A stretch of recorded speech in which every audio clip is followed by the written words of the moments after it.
Olá pessoal, bem-vindos mais uma vez ao nosso canal. Hoje falaremos sobre as nomenclaturas e tipos de ações. Então, se você não sabe, se você não conhece, continue aqui porque você está no Pensamento Milionário.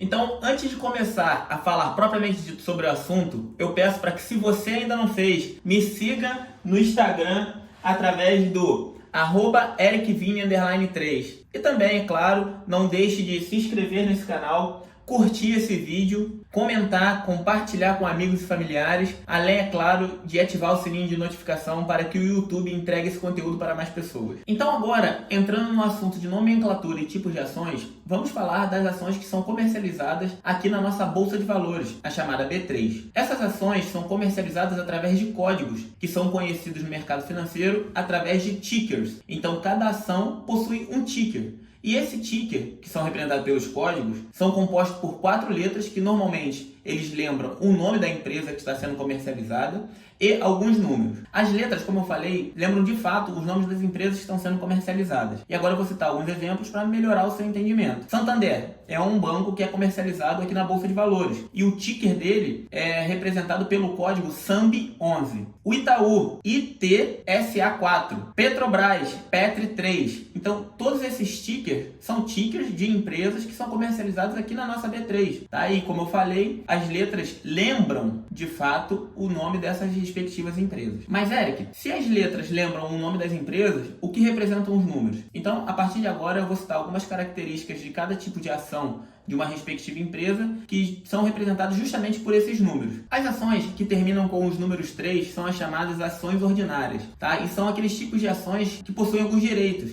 E entre esses direitos são o direito a voto em assembleias das respectivas empresas. As ações que terminam com os números 4, 5 e 6 são as chamadas ações preferenciais. Elas, na verdade, possuem uma preferência na hora de recebimento de dividendos. E quanto menor esse número, maior é a preferência na hora de receber esse respectivo dividendo. E as ações que terminam com o número 11 são algumas ações units, os ETFs e os fundos imobiliários. Agora, falando um pouco mais sobre as ações ordinárias, aquelas que são terminadas com o número 3, as ações ordinárias elas são conhecidas pela sigla ON, ou seja, se você é um acionista ordinário, você é conhecido como acionista ON. E muita gente dentro do mercado financeiro fala que acionista de verdade é só o acionista ordinário, que é aquele que possui direito a voto dentro das assembleias, possui participação dentro das empresas e possui, inclusive, todos os direitos que os sócios que fizeram a abertura de capital daquela respectiva empresa possuem, segundo as leis das SAs. As ações ordinárias de uma determinada empresa, elas normalmente são mais caras do que as ações preferenciais.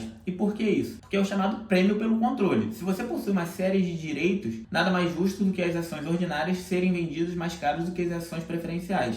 E de fato é isso que acontece. As ações ordinárias também dão direito ao chamado tag along. E o que é isso? Tag along. Caso essa empresa seja vendida futuramente, tag along é o direito que dá ao acionista minoritário receber os mesmos direitos de prêmio do que os acionistas controladores. E nesse caso, segundo as leis das SAs, é de no mínimo 80% por ação. As ações preferenciais, elas podem ou não ter esse tag along. Não é nenhuma obrigatoriedade. Mas caso tenha, é aquele chamado plus da empresa, que é aquele benefício que a empresa dá para os acionistas preferenciais dela. Vamos falar agora das ações preferenciais, que são aquelas terminadas com números 4, 5 e 6. Embora o número 5 e 6 esteja caindo em desuso e seja muito mais fácil você encontrar ações representadas pelo número 4. Essas ações preferenciais são aquelas que dão preferência na hora de receber dividendo. Mas essas preferências normalmente não é bem uma preferência, porque os acionistas ordinários, que são aquelas ações terminadas com o número 3, também recebem dividendos. A diferença é que, normalmente, os acionistas preferenciais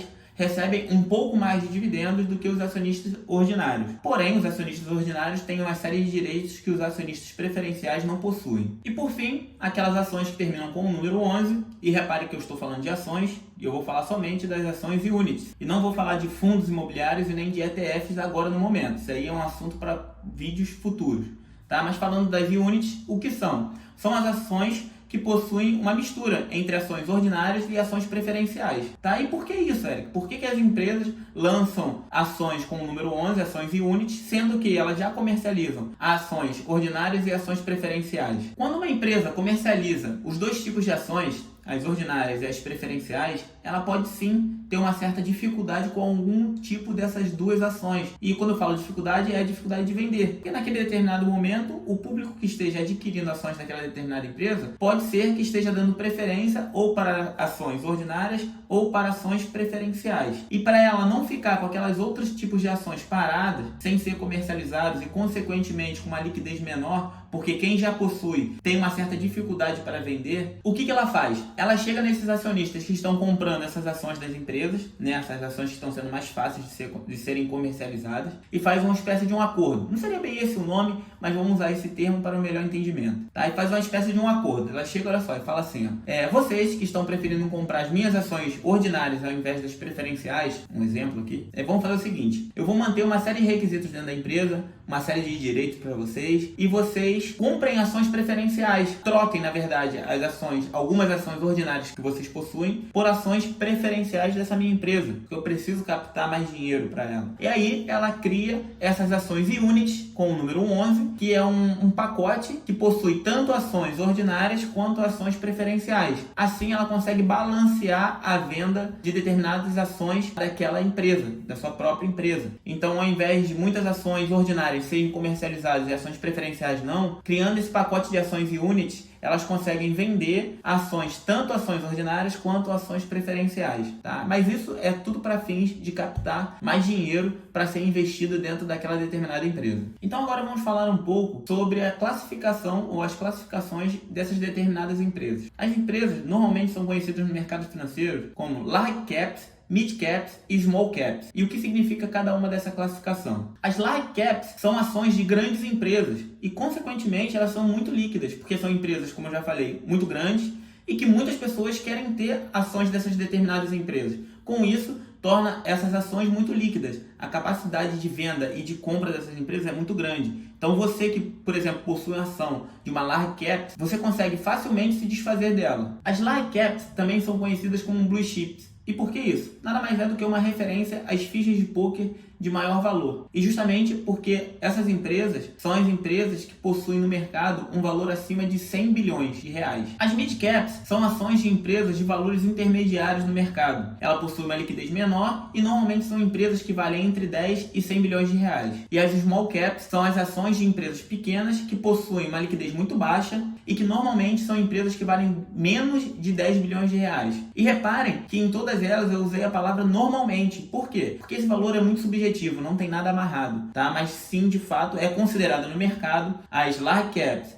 mid caps e small caps empresas que valem normalmente entre esses valores que eu acabei de citar. Falando ainda das small caps, elas são uma classe de empresas que possui uma certa preferência no mercado. E por que isso? Porque muita gente prefere investir em small caps. Porque reparem, é muito mais fácil uma empresa pequena no valor de 10 bilhões de reais, ou menos um pouco, se multiplicar e chegar a um valor de 100 bilhões, do que uma empresa que já vale na casa dos 100, 200 bilhões, chegar a um valor de 1 trilhão e 200 bilhões, enfim. Então, muitas pessoas preferem apostar em small caps do que em large caps, justamente por conta desse potencial de subida que as small caps têm. Em contrapartida, as small caps podem sumir do mercado numa velocidade muito maior do que as large caps, porque como elas possuem um valor menor, elas podem desaparecer mais facilmente. E o acionista dessa determinada empresa pode ter uma certa dificuldade de se desfazer dessas ações, porque, como eu já disse, elas possuem uma liquidez muito baixa de venda. Quanto às nomenclaturas e classificações das ações, é isso. Eu espero que esses termos